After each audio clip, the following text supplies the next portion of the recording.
మొదటిసారిగా చూస్తున్నాను. మీరు నా వద్దున్నప్పుడు కూడా వచ్చినప్పటి నుంచి మౌనంగా ఉండటం. బహుశా హంతకుడు దాదాపు మీ చేతికి చిక్కుంటాడు. అలా జరిగితే బాగుండేది రుకయ్య. మేం వీలైనంత త్వరగా వాడిని పట్టుకోవాలి అనుకుంటున్నాం. లేదంటే జనాలు ఇదంతా మా చేతగానితనం అనుకుంటారు. ఎందుకు మిమ్మల్ని మీరే కించపరుచుకుంటారు జలాల్? హంతకుడు ఇంతవరకు పట్టుబడలేదు నిజమే, కానీ ఇందులో మీ తప్పే ఉందని. అసలు తప్పంతా మాదే రుకయ్య. మేము జోధా బేగంని విడుదల చేయడం తప్పు. అంటే ఏమిటంటే ఆవిడ మా బలాన్ని బలహీనపరచడానికి ప్రయత్నిస్తోంది. మాకు స్పందించే హృదయం లేదు కనుక. కానీ ఆవిడ మా మనసుకి ఎంతో చేరుగా ఉన్న వాళ్ళ మీద గురి పెడుతోంది రుకయ్య. ఎవరి మీద? మా పెద్దమ్మ గారి మీద.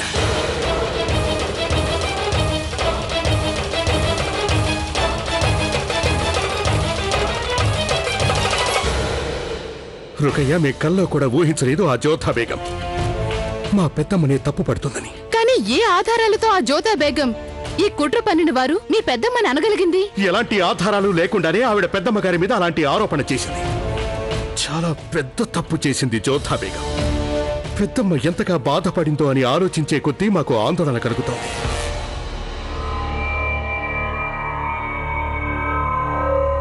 అంత తెలివి తక్కువది కాదే జోధా బేగం.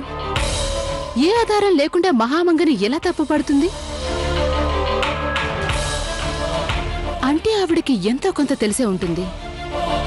షెహన్షా కూడా గట్టిగా మాట్లాడని ఆ వ్యక్తి మీద అంతటి ఆరోపణ ఎలా చేసింది? ఏం లభించుంటుంది తనకి?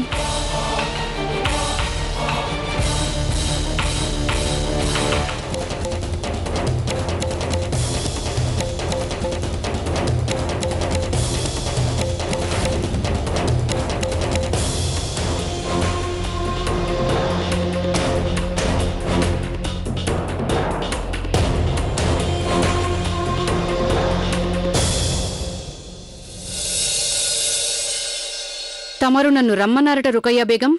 ఏం లేదు, నేను ఈరోజు మీతో చదరంగం ఆడాలనుకుంటున్నాను. తమరి ఆదేశాన్ని పాటిస్తాను రుకయ్య బేగం. కానీ ఇవాళ చదరంగం ఆట మీద నాకు ఆసక్తి లేదు. అవునా? నేనేమో జోధా బేగం అబద్ధమాడిందని రుజువు చేసిన తర్వాత తమరు ఎంతో ఆనందంలో మునుగుంటారనుకున్నా. ఆశ్చర్యపోకండి, జలాల్ నా దగ్గర ఏదీ దాచుంచరు. వారు నాకు చెప్పేశారులేండి, జోధా బేగం తమరి మీద హత్యానేరం మోపిందని.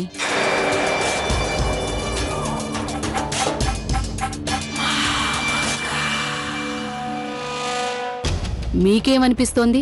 నాకేమనిపిస్తేంలేండి.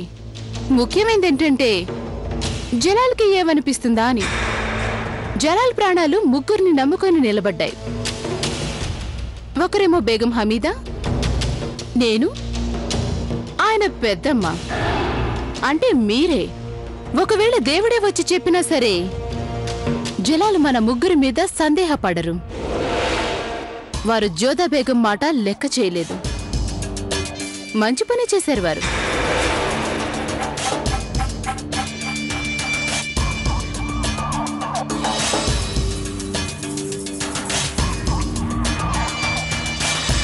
కానీ తమరు చేసిన పని నాకస్సలు నచ్చలేదు. అంత నచ్చని పని నేనేం చేశాను? రుకయ్య బేగంకి ఎందుకు నచ్చలేదు? తమరు జోధా బేగంని బలపరిచారు. ఏంటి? నేను జోధా బేగంని బలపరచటమా? అవును. మీరు గనక తలుచుకోనుంటే జలాల్ చెంపదెబ్బతో జోధా బేగంకి బుద్ధి చెప్పించేవారు. తమరు గనక అనుకునుంటే జోధా బేగంని ఆగ్రా నుంచి వెళ్లగొట్టుండేవారు. కానీ తమరు ఆ పనులేవీ చేయలేదు. అందుకు కారణం ఏంటో కొంచెం చెప్తారా? రుకయ్య బేగం, జరిగింది హత్య. వాదోపవాదాలు జరుగుతాయి, ఆరోపణలు చేయబడతాయి. షెహన్షా ఆగ్రహిస్తారు. అందువల్ల వారి ఆరోగ్యం దెబ్బతినవచ్చు. నన్ను ఎవరు తప్పు పట్టినా, నా విషయంలో ఏం జరిగినా నేనది ఎంతమాత్రం పట్టించుకోను. కానీ నా కుమారుడు జలాల్ అనారోగ్యం పాలైతే అది మాత్రం నేను సహించలేను. ఇవాళ తొలిసారిగా మీరు మీ చదరంగపు ఆటని సగంలో వదిలేసి వెళ్ళిపోతున్నారు మహాం. ఈ చదరంగ పాటని పూర్తి చేయడానికి ఇంకా యావజ్జీవితం పడి ఉందిగా రుకయ్య బేగం. తమరు జలాల్ మొగలాయి సామ్రాజ్యానికి కాబోయే వారసుని కోల్పోయారు. వారసుడు పుట్టకముందే హతమార్చబడ్డాడు. పైగా హంతకుడెవరు ఇంతవరకు పట్టుబడలేదు.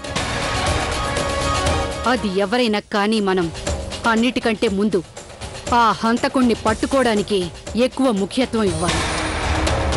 ఆ నేరస్తుడు ఒకసారి పట్టుబడిపోతే నేనప్పుడు యావజ్జీవితం తమరితో చదరంగం ఆట ఆడతాను రుకయ్య బేగం. నాకు సెలవిప్పించండి.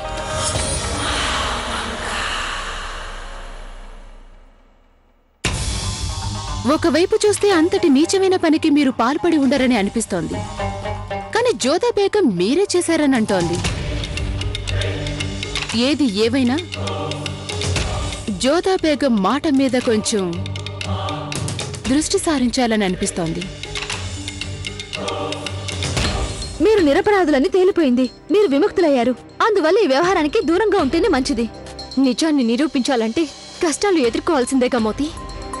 ఇవాళ షహించా నా మాట ఒప్పుకోకపోవచ్చు, రేపు ఒప్పుకోకపోవచ్చు, కానీ ఎన్నాళ్ళని ఒప్పుకోకుండా ఉంటారు. నా మాటని షహించా నమ్మేంత వరకు, నా మీద ఆయనకి విశ్వాసం కలిగేంత వరకు, నిజమైన దోషి మహామాంగే అని ఆయన తెలుసుకునేంత వరకు నేను ప్రయత్నం చేస్తూనే ఉంటాను. కానీ నేను చెప్పే ఒక సంగతి గుర్తుంచుకో జోదా, సాక్ష్యాధారాలు లేకుండా మీరెన్ని ప్రయత్నాలు చేసినా అవి ఫలించబోవు. సరే అయితే ఈసారి నేను షహింషా గారి సమక్షానికి సాక్ష్యంతో సహా వెళ్తాను.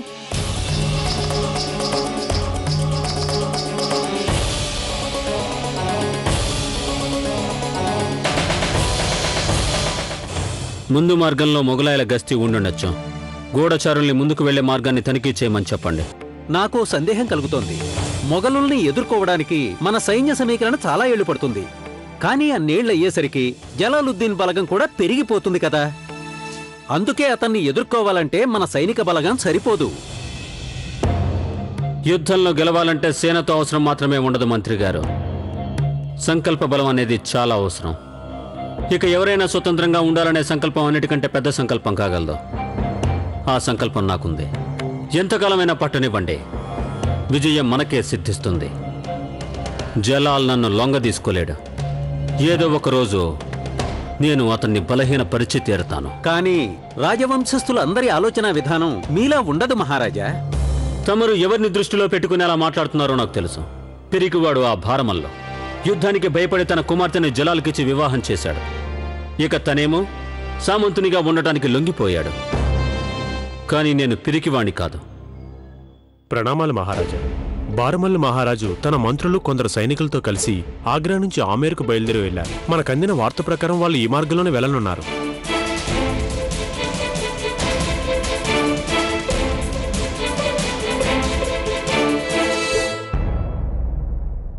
షహన్షా గారికి జయము జయము. జోధా బేగం గారు మిమ్మల్ని కలవాలని వచ్చారు.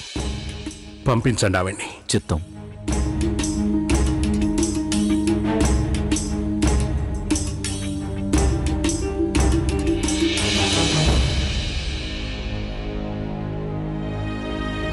మాకేదైనా చెప్పడానికి ముందు ఒకటి గుర్తుంచుకోండి జోధా బేగం, మీరు మళ్ళీ పెద్దమ్మ మీద ఆరోపణ చేయాలని ఇక్కడికి వస్తే అందుకు తమరికి తగిన శిక్ష పడుతుంది. న్యాయాన్ని కోరి వచ్చిన వారిని శిక్ష పేరు చెప్పి భయపడతారా మీరు? నాకు శిక్ష గురించి భయం లేదు. నేను చెప్పాలనుకున్నది చెప్పే వెళ్తాను. ఒకసారి రుకయ్య బేగం మిమ్మల్ని కాపాడితే ఇంకోసారి పెద్దమ్మ గారు మిమ్మల్ని కాపాడారు. కానీ ఈసారి మీ అదృష్టం బాగుండకపోవచ్చు జోధా బేగం. అదృష్టం గురించి పిరికి వాళ్ళు ఆలోచిస్తారు. నేను పిరికిదాన్ని కాదు. మీరేగా అన్నారు సాక్ష్యాలు లేకుండా మీ వద్దకి రావద్దని. అందుకని ఈసారి సాక్ష్యాన్ని మీ సమక్షంలోకి తీసుకురాదల్చాను. దయచేసి రహీంని పిలిపించండి. తను స్వయంగా తన కళ్ళారా మహామంగ కుంకుమ పువ్వులో గన్నేరు రసాన్ని కలుపుతుండగా చూశాడు. రహీంని ఇక్కడికి పిలిపించండి. మీరు 4 ఏళ్ల కుర్రాన్ని కూడా మీ కుట్రలో పాలు పంచుకునేలా చేస్తుంటే మాకు చాలా ఆశ్చర్యంగా ఉంది జోధా బేగం. మహామంగ కుట్ర పన్నడం ఒక 4 ఏళ్ల పిల్లాడు చూసినట్లయితే అందుకు నేనేం చేయగలను? తమరు ఎలాగూ నా మాట నమ్మరు కదా. ఒకవేళ 4 ఏళ్ల పిల్లాడే తమరికి తెలిసొచ్చేలా చేస్తాడేమో. మీరు మీ పెద్దమ్మ మహామంగ అసలు స్వరూపం తెలుసుకోవడంలో ఎలా విఫలమయ్యారో తెలియజేస్తాడు. మాట్లాడకండి. ఇంకో మాట కూడా మాట్లాడద్దు. మా సామ్రాజ్యంలో నేరస్తులకి ఆశ్రయం లభించదు, కేవలం శిక్ష మాత్రమే లభిస్తుంది. నేరం చేసిన వారు వయసులో చిన్నవారైనా సరే. ఇలా రండి రహీం.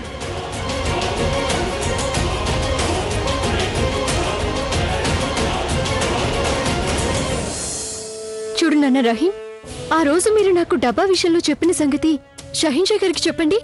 రహీం, మీరు ఆ డబ్బాని తీసుకున్నారా?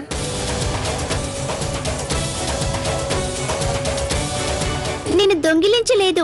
నేను దొంగని కాదు. నాకు శిక్ష వేయకండి మీరు. రహీం, నువ్వేమి కంగారు పడుకో. నీకు ఆ డబ్బా ఎక్కడ దొరికింది? ఎవరున్నారు అక్కడ? ఆ డబ్బాలో గన్నే రసం పోసిన వారెవరు చెప్పు నాన్నా. ఆ పిల్లాన్ని తప్పుదారి పట్టించడానికి ప్రయత్నించద్దు, మేము అతనితో మాట్లాడుతున్నాం కదా. రహీం, మీరు ఈ డబ్బా తీసుకున్నారా? నేను దొంగిలించలేదు. నేను చిన్నమ్మతో అస్సలు మాట్లాడను. చిన్నమ్మ చాలా చెడ్డది. చిన్నమ్మ చెడ్డది. రహీం, అయితే ఇదేనన్నమాట మీ సాక్షి.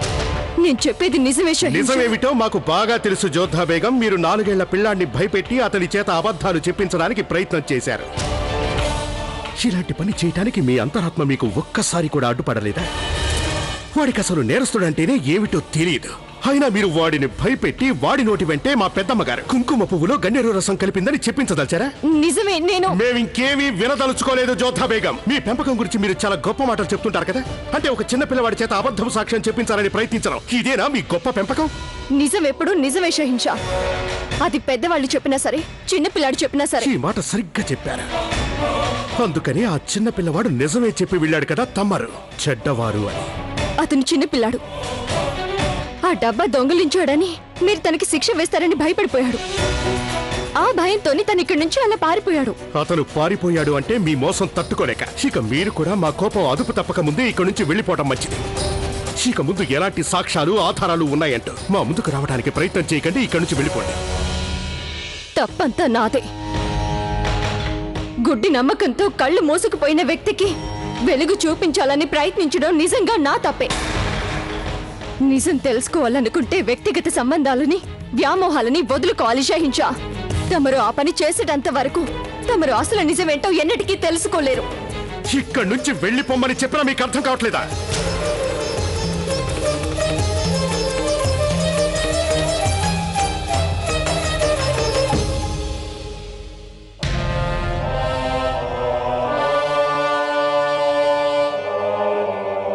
ఎందుకిలా జోధా బేగం పెద్దమ్మని పీడిస్తుందో అర్థం కావట్లేదు. కాలం నాకు అనుకూలంగా లేదు మోతి. ఇక నాకు వేరే దారి లేకుండా పోయింది. అయినా జోధా, రహీం తమర సమక్షంలో నిజం చెప్పినప్పుడు తను షహీన్షా గారి సమక్షంలో అది ఎందుకు చెప్పలేదు? రహీం ఇంకా చిన్నపిల్లాడు మోతి. షహీన్షా గారి కోపం చూసి తను భయపడిపోయాడు. తనకి షహీన్షా శిక్ష విధిస్తాడనుకున్నాడు. అందుకని తను పారిపోయాడు. తనే నాకున్న చివరి సాక్షి. ఇప్పుడు ఇంకెలాగా? ఎలా ఏముంది? నేను ఓటమని ఒప్పుకోను. అసలు ప్రయత్నాలు చేస్తూనే ఉంటాను. నాకు పూర్తిగా నమ్మకం ఉంది ఆ దుర్గామాత నాకు ఏదో ఒక దారి తప్పక చూపిస్తుందని. దేవీమాత ప్రసాదం తీసుకోండి జోధా బేగం.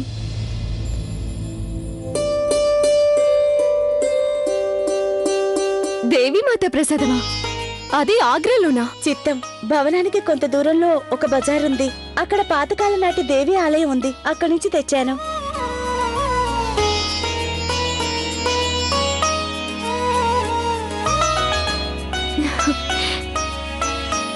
చూసావా మోతి, ఇదే అమ్మవారి సూచన. నేను ఆవిడ్ని సాయం కోరానో లేదో ఆవిడ ఈ విధంగా సూచన పంపించింది. ఈ సమయంలో ఆ తల్లి నన్ను ఈ పరిస్థితి నుంచి బయటపడేయగలదు. నేను ఆ గుడికెళ్ళి దేవీమాత దర్శనం చేసుకుని తీరాలి, వెంటనే, తక్షణమే. కానీ జోధా, ప్రస్తుతం మీరు నిర్బంధంలో లేకపోవచ్చు. కానీ షహీన్షా గారి అనుమతి లేకుండా మనం భవనం వెలుపలికి వెళ్ళడం కుదరదు కదా. కానీ వారిని అడిగి పూజ చేయడానికి వెళ్ళవచ్చు కదా. అంతేకాకుండా షహీన్షా వివాహానికి ముందే నాకిచ్చిన మాట ప్రకారం వారు నా పూజలకి, పునస్కారాలకి ఆటంకం కల్పించబోరు.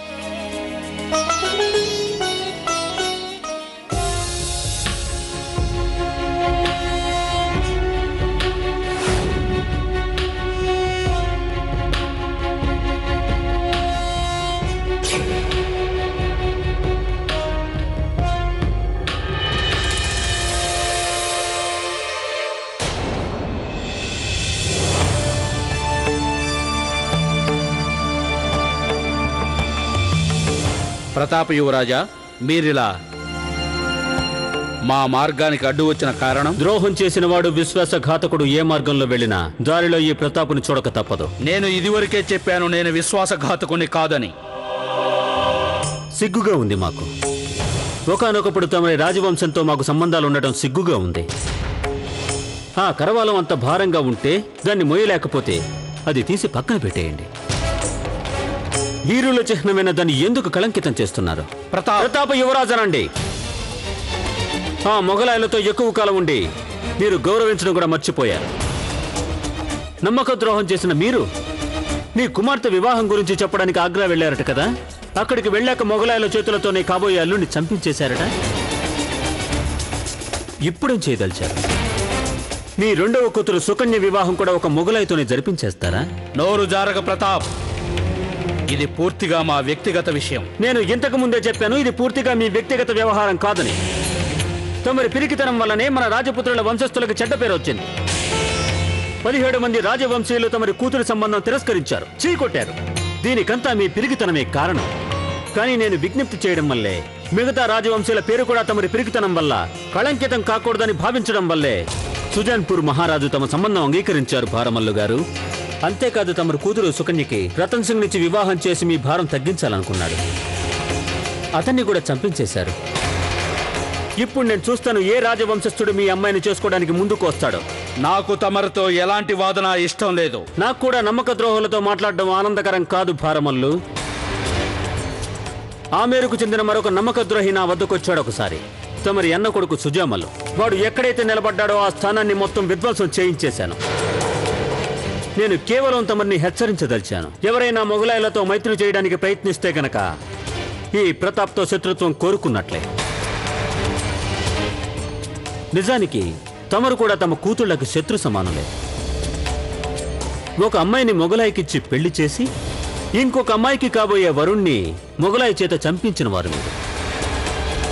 తమరు ఆ ఇద్దరి పెళ్లి సంబంధాల్ని విషపూరితం చేశారు. తమరు సంబంధాల సంగతి మాట్లాడకుండా ఉంటే మంచిది ప్రతాప్.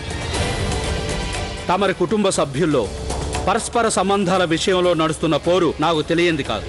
కానీ నాకు కాలిపోతున్న ఇతరుల సంబంధాల వేడిలో చలి తీర్చుకోవాలనే కోరిక నాకు ఎంత మాత్రమూ లేదు.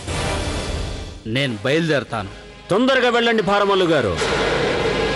ఎందుకంటే రతన్ సింగ్ మరణ వార్త తెలిసాక ఆమెరంతటా అల్లకల్లోలం ఏర్పడే అవకాశం ఉంది. జలాలతో కలిసి మీరు నిప్పుతో చెలగాటమాడుతున్నారు. ఆ నిప్పు జీవితాంతం మిమ్మల్ని దహిస్తూనే ఉంటుంది.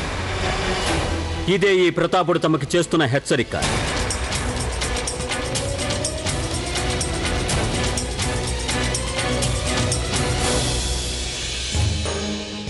ఈ డబ్బాను తయారు చేసిన వాడు ఎక్కడుంటాడు రుకయ్య?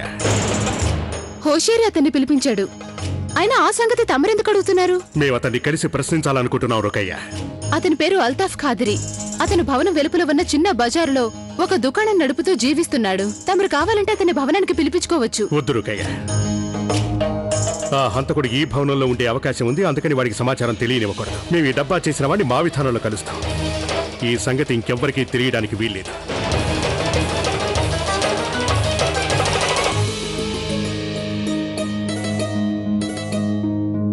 అత్తయ్య గారు, ఈ భవనంలో ప్రశాంతత లేకుండా పోతుంది. అందుకే నేను శాంతిని కోరుకుంటూ నేను దేవీమాత గుడికి వెళ్ళదలిచాను. చాలా మంచి ఆలోచన వచ్చింది నీకు జోధా.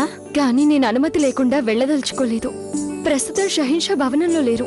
నేను తమరి అనుమతి కోరొచ్చా? ఆరాధించడానికి అనుమతి తీసుకోవాల్సిన అవసరం లేదు జోధా. పైగా నువ్వు ఒక సత్సంకల్పంతో వెళ్తానంటున్నావు. నా ఉద్దేశంలో జలాల్ కిందకు ఎలాంటి అభ్యంతరం ఉండబోదు. నువ్వు వెళ్ళొచ్చు తల్లి. ధన్యవాదాలు అత్తయ్య గారు.